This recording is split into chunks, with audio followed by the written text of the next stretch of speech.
Aujourd'hui, je vous emmène avec moi dans une journée aux écuries. Alors, j'ai commencé à faire un petit pansage à ma jument et ensuite on est allé en liberté dans le manège. Ça fait vraiment plaisir de la revoir comme ça, avoir des belles allures, se déplacer, parce que c'est vrai qu'avec l'arthrose, cet hiver, c'était compliqué. Carrément, même au pré, vous allez voir, elle part au trot. Bon, je la pousse un peu, mais c'est des choses qu'elle ne me faisait plus depuis longtemps. Après, elle a basculé dans un nouveau troupeau aussi, donc ça peut jouer sur son bien-être.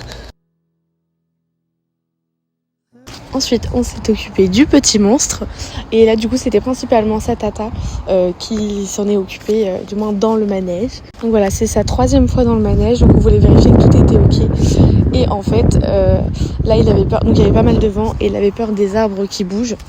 Donc du coup, ça l'a vachement excité. Et voilà, il avait du sang. Donc là, le but était de le faire redescendre à chaque fois. De toute façon, il faut travailler sur son stress. Mais justement, c'est les bonnes occasions pour le travailler. Donc vous pouvez voir qu'il a vraiment un petit peu de sang.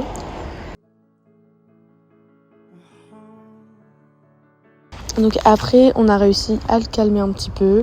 Là, c'était gratouille pour redescendre un peu la pression, mais ça va. Il redescend quand même globalement assez vite.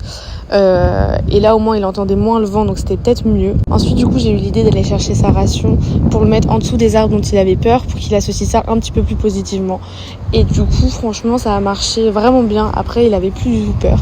Et ensuite, comme j'ai vu qu'il avait un petit peu de gaz, et c'est vrai que comme il est tout seul au pré en ce moment, comme il est en quarantaine, je me suis dit que j'allais le mettre en liberté. Et au final, il était content, il se défoulait, il jouait.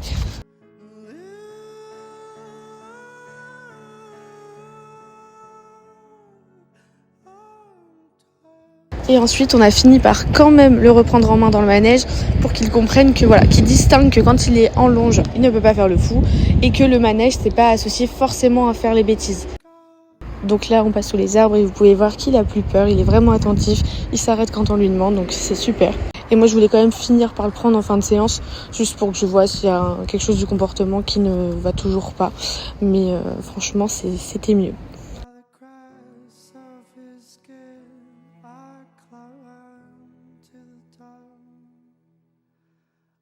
Et du coup, pour finir, je vais demander un petit reculé.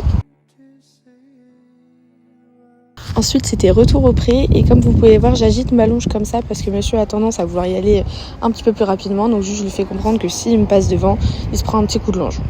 Bon, maintenant, il me passe plus vraiment devant, mais là, par précaution, comme il avait un peu de gaz, je préférais le prévenir qu'il y avait la longe.